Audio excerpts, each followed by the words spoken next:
Hola, ¿qué tal compañeras y compañeros? Muy buenos días, espero que se encuentren muy bien, un gusto saludarles. Déjenme bajar un poquito ahí la cámara, más o menos. Ok, bien, pues un gusto saludarles una vez más, espero que se encuentren muy bien.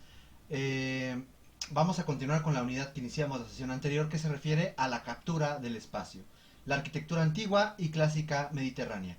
La sesión anterior vimos la gran importancia del levante mediterráneo en esta difusión de lo egipcio, de lo asirio, de lo babilonio, a través de los fenicios a lo largo y ancho del Mediterráneo. Vimos por ahí que a partir de estas influencias, mezclándose con los locales, dan pie a estas culturas prehelénicas, los minoicos y los micénicos, que después de una invasión indoeuropea con los dorios, jonios, etcétera, vamos a encontrar una época oscura y en torno al año 700 antes de Cristo, 700 y fracción, con las primeras olimpiadas se da partida como tal a la etapa arcaica griega. Hoy vamos a hacer la revisión de los griegos en su periodo clásico o edad de oro y el helenismo. Vamos a ver a qué se refiere cada una de estas etapas. Bien, pues sin más, vamos a iniciar. Aquí tenemos una línea del tiempo que nos ayuda un poco a ir identificando estas relaciones paralelas, sincrónicas.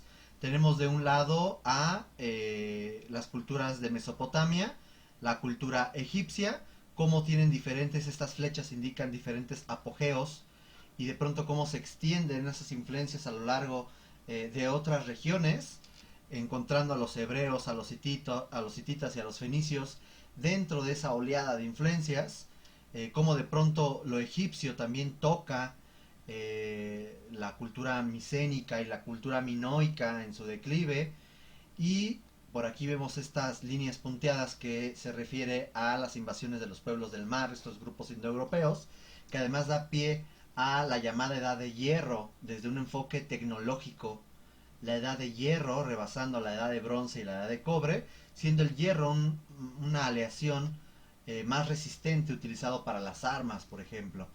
Aquí en color morado vemos a los helenos, que así se identificaban ellas y ellos, los griegos, se identificaban como helenos. Hoy en día nosotros les ubicamos como helenos, encontrando una primera etapa, la Edad Oscura, que es esta repercusión de las invasiones indoeuropeas en la península de los Balcanes, una segunda etapa conocida como la Edad Arcaica, una tercera conocida como la Edad Clásica, que se caracteriza por ese choque entre la búsqueda entre la gran conquista y amplitud de la cultura persa aqueménida, que para ese entonces ya había conquistado a los egipcios y a los babilonios, pues de pronto llega y choca contra los helenos, y esto va a caracterizar a la época clásica. Y posteriormente, en la cuarta etapa, el helenismo, que es cuando a partir de Alejandro Magno, que expande el territorio y el dominio griego por todos los territorios persas, hablamos de un dominio y una influencia de lo griego, que va a salir desde los Balcanes y va a llegar hasta la India, lo que hoy en día sería Persia, bueno, Irán, el Medio Oriente con Mesopotamia, el Levante Mediterráneo y también Egipto.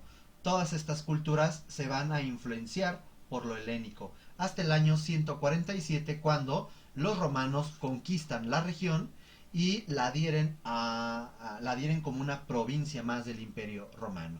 Podemos ver en este close-up, por así llamarlo, de esta línea del tiempo, en donde vemos cómo el periodo arcaico se va a caracterizar por este hito cultural de las Olimpiadas. Vemos que en el periodo clásico, en esta lucha entre los persas aqueménidas y los griegos, con estas falanges muy características de los griegos, su armadura, sus escudos, su ropa, tenemos el gran apogeo griego con, por ejemplo, el Partenón.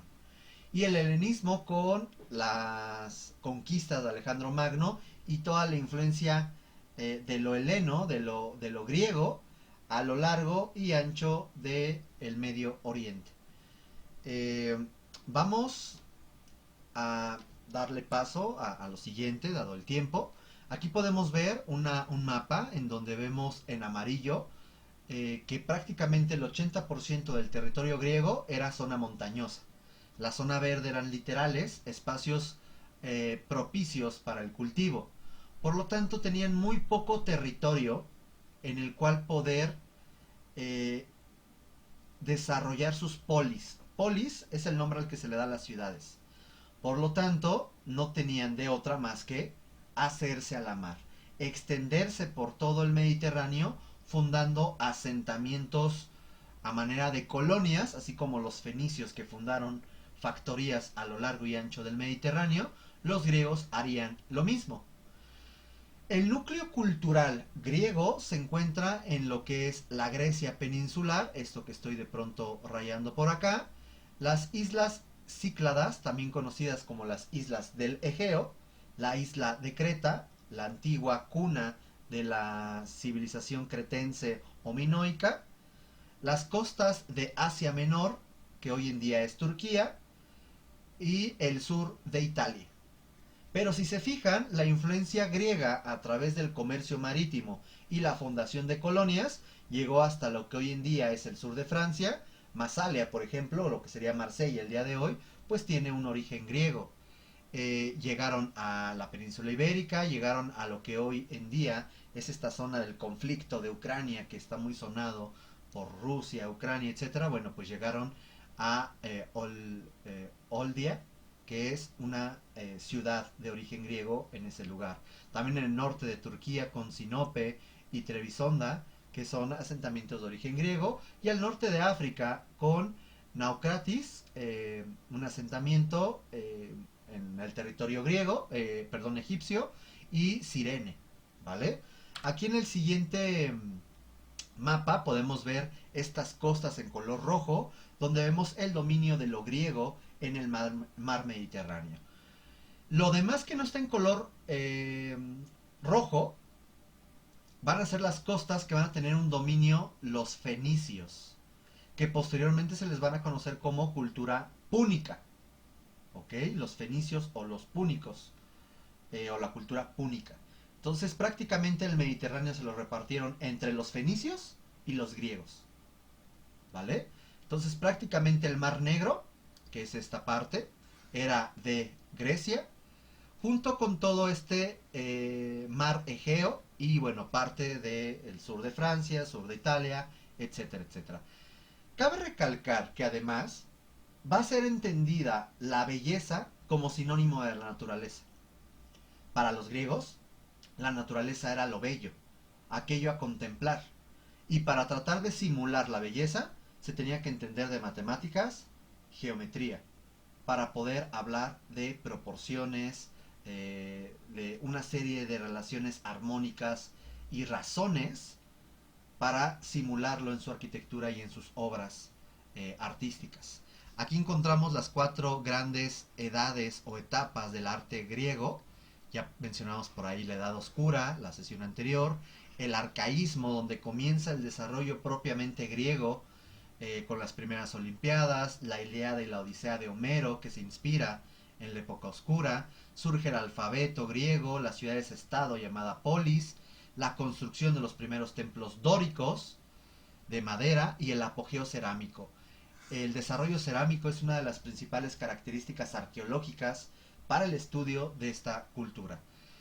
El clasicismo o edad de oro o época de Pericles, así se le conoce al año, a la época entre el 499 al 323 a.C., están enmarcadas en un principio por las llamadas guerras médicas. No tiene nada que ver con doctores ni con médicos.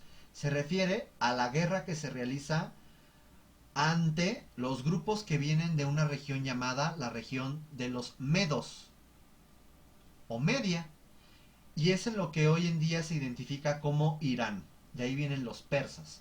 Por lo tanto, la guerra contra los persas se les conoce como las guerras médicas, que fueron dos invasiones. En una de ellas destruyeron prácticamente la ciudad de Atenas. Termópilas y Salamina les ha de sonar, porque de pronto fueron términos que se emplearon en la Primera y Segunda Guerra de los 300, si la han visto. Bueno, pues justamente se enmarca en este conflicto en donde, por cierto, las ciudades-estado griegas tenían su propia autonomía, su propia guardia, su propio ejército, su propia forma de gobierno, y tenían un dios o una diosa protectora, que entre ellos podían aliarse o estar en guerra, pero ante una hueste enemiga, extranjera, se unían todos para detener, en este caso, los ataques persas.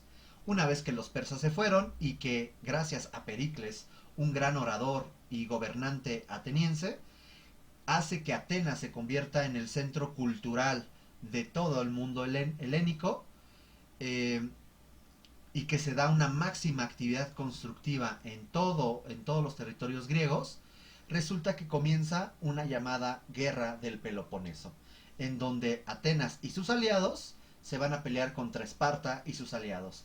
Y eso daría pie a al futuro declive de la cultura, y que una ciudad-estado por ahí que nadie pelaba, que se llamaba Macedonia, resulta que con Alejandro Magno comenzaría a tener mayor relevancia, terminaría sometiendo a Atenas y Esparta y crecería, y comenzaría la influencia de la cuarta etapa conocida como el helenismo, la etapa de lo griego en todo el Mediterráneo, ¿vale? Teniendo en cuenta esto, vamos a entender que el aspecto general, contextual de Grecia, en respecto al gobierno, respecto a la política, Grecia experimentó diferentes modelos, desde la oligarquía, la autocracia, el gobierno aristócrata, la tiranía, la democracia. Tuvo diferentes formas de gobierno Grecia y sus diferentes ciudades-estado. Recordemos que no existe la idea de un imperio griego. Nunca existió en la antigüedad ese concepto. Eran un territorio en donde las ciudades-estado se identificaban como helenos, como griegos, por sus similitudes culturales, pero nunca se unificaron como una gran nación o un gran imperio. Eso fue o es un concepto muy posterior. En lo social, la cultura griega se dividía entre ciudadanos y no ciudadanos, siendo las mujeres, los extranjeros y los esclavos considerados no ciudadanos. Hay que señalar que la cultura griega era una cultura demasiado misógina. Eso hay que recalcarlo y visibilizarlo. En el aspecto económico, podemos entender como todas las culturas de la antigüedad, la agricultura es la base económica, teniendo el cultivo del olivo, del trigo, de la cebada y la vid, o sea, las uvas, como una de sus principales actividades agrícolas. Respecto a las actividades ganaderas, las cabras, las ovejas, los cerdos, los bueyes y los caballos. La pesca también se incluye en esas actividades comerciales, así como el desarrollo y el intercambio comercial de cerámica, metalurgia, armas y armaduras. El mármol del Pentalítico va a ser algo muy importante para el desarrollo arquitectónico. La extracción y el manejo de la plata, el cobre, el plomo, el comercio marítimo como uno de los principales recursos económicos de esta cultura, el desarrollo de impuestos, la moneda como un medio de cambio comercial, y la esclavitud también como base de esta economía. Hacían todo lo que los griegos no querían hacer, frecuentemente por personas endeudadas que terminaban siendo esclavas, o por grupos culturales que eran sometidos por los griegos o una ciudad a otra ciudad y que terminan sirviéndole a una familia griega, ¿ok? Hay que señalar que dentro de este esquema misógino, prácticamente la casa era el escenario por excelencia para la mujer, mientras que los espacios públicos, los espacios políticos y culturales estaban muy planificados o pensados para el desarrollo masculino. En cuanto al pensamiento, además de este pensamiento muy misógino, tenemos que era una cultura politeísta, o sea, cree en varios dioses, politeísta. Tiene dioses mayores, dioses menores y hasta dioses domésticos que tú vas a rendir algún tributo, alguna adoración, algún fervor. Estos dioses tienen una cualidad muy humana y por lo tanto son muy imperfectos. Tienen muchos errores como los humanos. Y siempre tratan de referirse a fuerzas de la naturaleza o aspectos abstractos como el amor, y algunos otros elementos como la guerra, la agricultura, o elementos como la lluvia o el sol. Se tiene la idea de que estas ciudades, estado o polis tenían dioses y diosas protectoras. Por ejemplo, Atenas, Atenea, Palas Atenea, sería la diosa protectora de Atenas, ¿vale? Se va a divinizar a los héroes que eran mortales, que de pronto se decía que eran descendientes de un dios o de una diosa, con un humano, una humana. Y además, en el aspecto científico, habrá un desarrollo muy claro de la filosofía. Aquí va evidentemente enfatizarse todo el desarrollo filosófico de Euclides, Pitágoras, Arquímedes, Demócrito, Eratóstenes, Aristarco, Tales, Hipócrates, etcétera, etcétera, etcétera. El teatro, la poesía, la literatura, la comedia, las bases de la astronomía, de las matemáticas, de la geometría, de la aritmética, de la física y de las ciencias naturales. Prácticamente Grecia, junto con Roma, que vamos a ver más adelante, asentarían las bases del desarrollo cultural del mundo occidental. Y México es parte de ese mundo occidental. Sí, no venimos de los griegos, venimos de una mezcla de culturas prehispánicas y culturas europeas. Somos la mezcla, sí, violenta, de ambas culturas. Por lo tanto, tenemos también bases occidentalistas y eso hay que entenderlo, ¿vale? Vamos a entender la belleza como imitación de la naturaleza y surge este concepto de la estética como una rama filosófica para entender cómo una obra genera emociones en el espectador. También vamos a tener el aspecto del antropocentrismo, en donde el ser humano es el centro de las cosas. Por lo tanto, el ser se convierte en la escala humana y el principio ordenador de las cosas. Vamos a tener que dentro de las actividades artísticas, por ejemplo, la escultura de bulto, como lo que estamos viendo ahí, que es el Doríforo de Policleto, que es, tenemos una copia ahí en la Facultad de Arquitectura, o Hermes con Dionisio Niño de Praxísteles, se vuelven elementos muy importantes dentro de la arquitectura. La escultura y la arquitectura eran prácticamente una misma cosa. De hecho, hay quien ha puesto en tela de juicio si de pronto edificios como el Partenón son más una escultura que un elemento arquitectónico. Y ahorita platicaremos por qué de pronto también está esa discusión. Dentro de la cosmovisión, esta idea de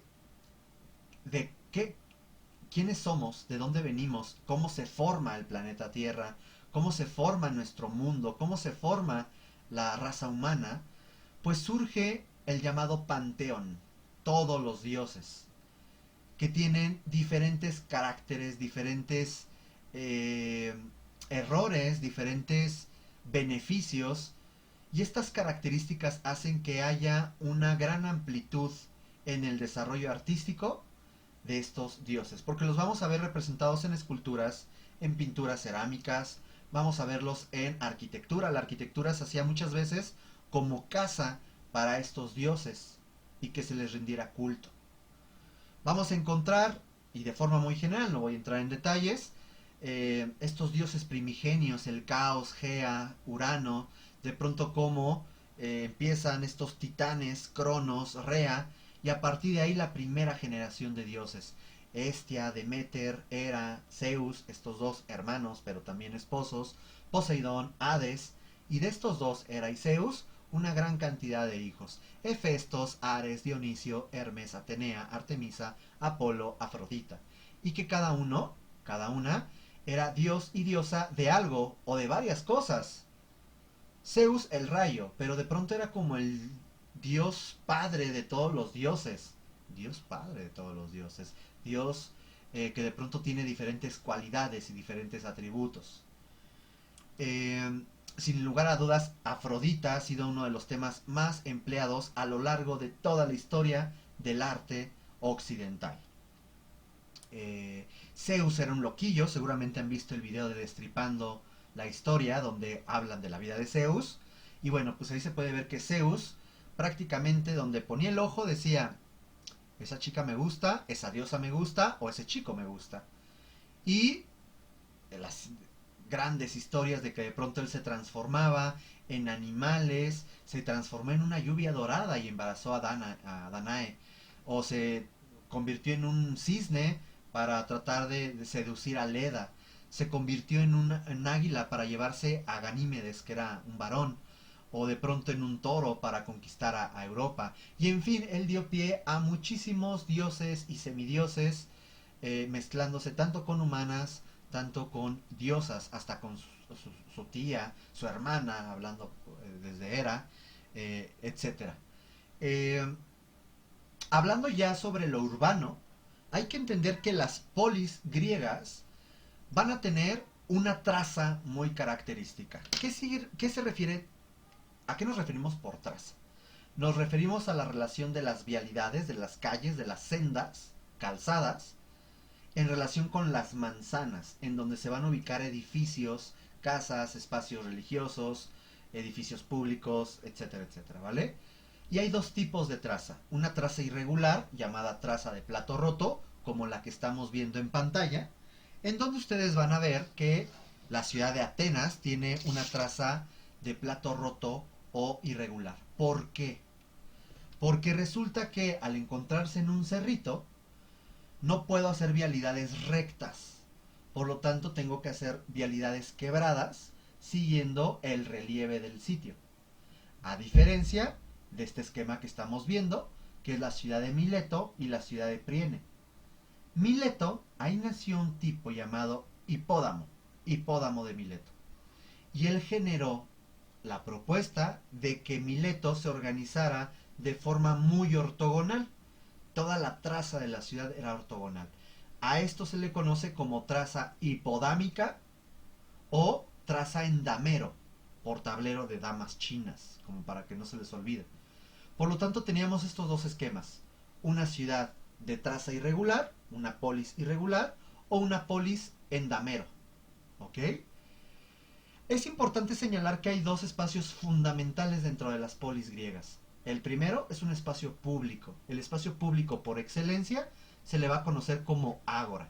Es algo así como un espacio público, como una plaza rodeada de edificios religiosos y públicos, en el cual se van a realizar diferentes actividades religiosas, civiles, educativas, culturales y comerciales. Es una especie de plaza. Y otro espacio muy importante dentro de la polis griega o a las afueras de la polis griega es el Acrópolis. Significa ciudad elevada.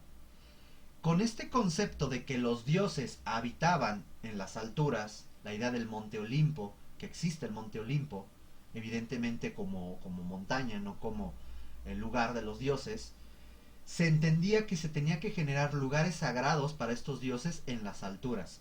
Y aprovechando que además el grueso del territorio griego era muy montañoso, en el caso de Atenas vemos como hay un territorio llamado Acrópolis, que es una parte muy alta de la ciudad, la parte más alta de la ciudad, donde se encuentran diferentes edificios religiosos, entre ellos el Partenón, que es, por así decirlo, la casa o el templo para Palas Ateneas, la diosa protectora de Atenas. ¿Vale?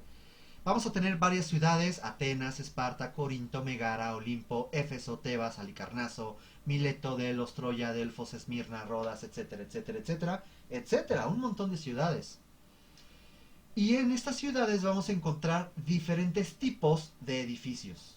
A esto se le conoce como tipologías arquitectónicas.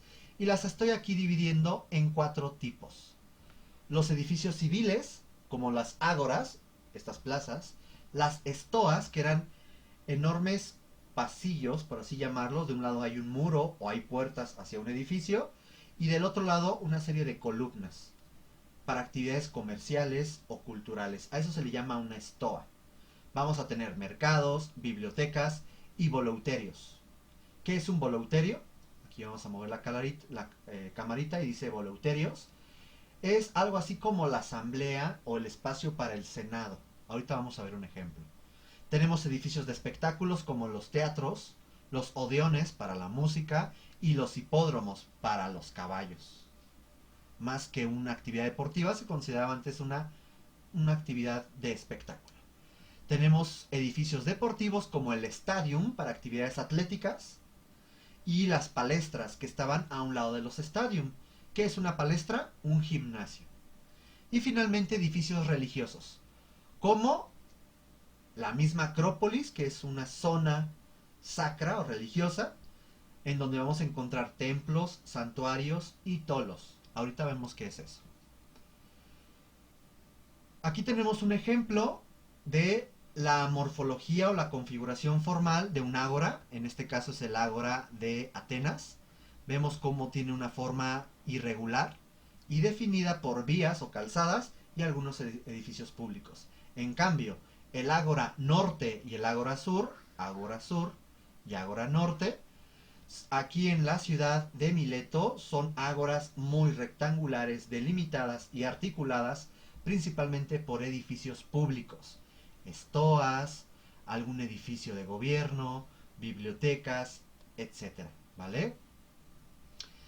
¿Cómo es la arquitectura griega? De forma muy general, la arquitectura de la Grecia clásica tendrá características funcionales espaciales en donde se reinterpreta el megarón. Recordemos que el megarón es este espacio de actividades sociales de los de Micenas, ¿ok? Se reinterpreta el megarón para sus edificios religiosos y algo muy importante es, se comienzan a generar una relación contigua entre espacios y vinculada. ¿Qué significa eso? Si tengo un espacio A y un espacio B, están pegados y divididos por un muro o una puerta. A eso se le llama un espacio dividido por una... bueno, es un espacio contiguo y está dividido por un elemento específico, ¿vale? O de pronto un espacio vinculado con otro. Tenemos A y tenemos B. Para llegar de A a B, requiero pasar por otro espacio. A eso se le llama un espacio pautado o un espacio vinculado. En lo formal expresivo son formas muy simples, con estucos policromados, eso quiere decir con acabados llenos de mucho color y ornamentación, porque la arquitectura y la escultura griega tiene mucho color y mucha ornamentación. Pero los pigmentos se perdieron con el paso del tiempo y se pensó mucho tiempo que la arquitectura era blanca totalmente y la escultura. No es cierto. Se busca una imitación. ¿A qué otra mejor forma que la belleza que la figura humana? Lo natural, lo bello es la figura humana. Por ahí vemos una de las primeras esculturas femeninas, la Afrodita de Praxísteles del 360 a.C., hecho por Phryne.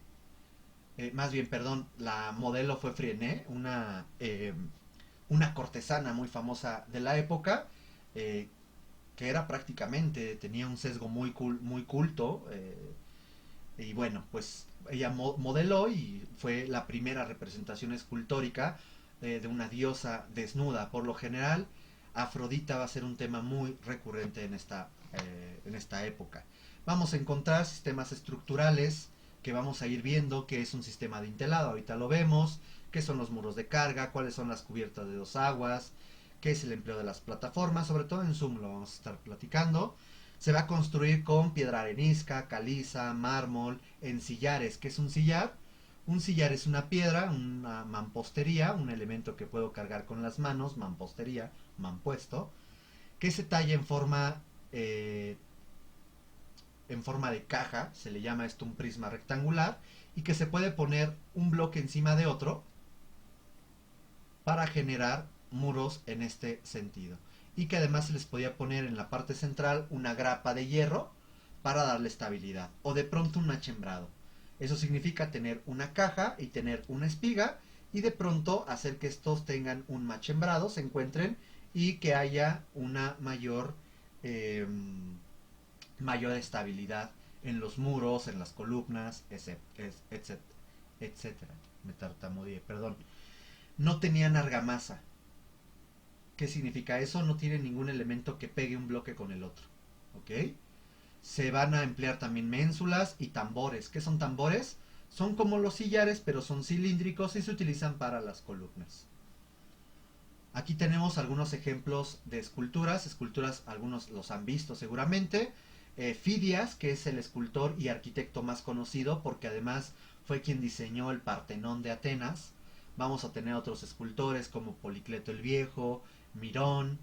Vamos a tener a Praxísteles, a Lisipo, a Leócares, perdón, a Escopas y una serie de escultores que vamos a entender nuevamente que las esculturas eran elementales para la arquitectura, perdón, se me fue la saliva, para la arquitectura griega. Vamos a tener aquí algunos ejemplos de la vivienda, de la arquitectura doméstica griega. Vemos cómo el patio se vuelve el elemento central más importante. Vemos para ahí un voleuterión, que son estos ejemplos, en donde tenemos un esquema donde las gradas son semicirculares o las gradas rectangulares para que los senadores se sentaran en las gradas y el orador pudiera estar al centro. Y tener una buena acústica y una buena isóptica, o sea, una buena percepción visual de donde te sentaras. O las palestras, vean como las palestras son un enorme patio central, un jardín central en donde se realizaban actividades de atletismo, en donde se encontraban totalmente desnudos y rodeado por un pasillo de ambulatorio en donde encontramos una serie de cubículos para actividades de almacenaje, de higiene, de masaje, etcétera, etcétera. Vamos a ver que además los teatros es uno de los géneros más importantes de la arquitectura griega. Algo muy interesante, quiero que vean este dibujo que voy a hacer.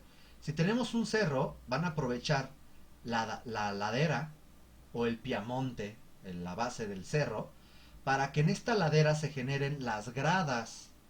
Y entonces aquí pueda generar yo propiamente el escenario y ya tengo yo automáticamente mi teatro. Y esto es un teatro al aire libre. Vamos a tener que el teatro se va a dividir en tres principales espacios. Espacio número 1, la orquesta. No había músicos, así se le llamaba, orquesta, ¿vale? Y podían haber ahí actores y algunos elementos importantes en cuanto a la actividad cultural que se realizaba. Vamos a encontrar este gran cono que se le va a llamar teatrón, de ahí la idea de teatro, o coilón. Aquí tenemos estos nombres, ¿vale? Y vamos a tener finalmente la escena. ¿Qué parte es cada uno? Vamos a ir viendo algunas partecitas. Por ejemplo, en azul primero el coilón. Vamos a entender que se va a dividir por secciones. A estas secciones se les va a llamar quérquides, ¿vale? Y se van a dividir por unos pasillos escalonados que se les va a llamar climaques. Son pasillos escalonados. Y finalmente vienen los pasillos en el sentido horizontal, que se les va a llamar diasoma. Aquí tenemos el ejemplo de una diasoma, acá tenemos otra diasoma y en la parte superior otra diasoma, ¿vale? La gente de mayor recurso económico se sentaba en la parte frontal, mientras que la gente de menos dinero se sentaba en la parte más alta de este coilón. Y finalmente lo que es la escena, vamos a cambiarle a un colorcito amarillo. Vamos a tener propiamente el proskenión, que sería después conocido como el proscenio, que es esto que estoy asurando. Vamos a tener el esquene o el escenario propiamente, que es este. Y finalmente el parodos. El parodos son las salidas laterales que se encuentran para que la gente salga, pero también los actores puedan salir e ir hacia la orquesta, ¿vale? Y así está funcionando. Aquí vemos un corte de un cerro en donde podemos ver, voy a volver a cambiar de color al rojito, podemos ver cómo se está apropiando la ladera del cerro para generar la misma arquitectura y la forma de estos teatros. Aquí les dejo uno de los principales teatros, el teatro de Epidauro del 350 a.C. Vean la hermosa pantalla que tienen al final. Aquí podemos ver el coilón, la orquesta y los vestigios arqueológicos que quedan del escenario, del esquene, ¿vale? Aquí hay otro edificio, que este es el Teatro de Atenas. Perdón, si no me equivoco se le llama Odeón. Creo que es el Odeón, es el nombre real, que se encuentra a un lado del cerro de la Acrópolis de Atenas, en donde podemos encontrar que tiene un esquema muy similar, a una orquesta, nada más que está aquí segmentada. Vemos aquí un coilón, igual con sus querquides, diasoma y climaques. Y finalmente la escena con su esquene, con su proskenion y finalmente sus parobos para salir y entrar a este lugar. Hasta aquí dejamos esta primera parte del video y en breve continuamos.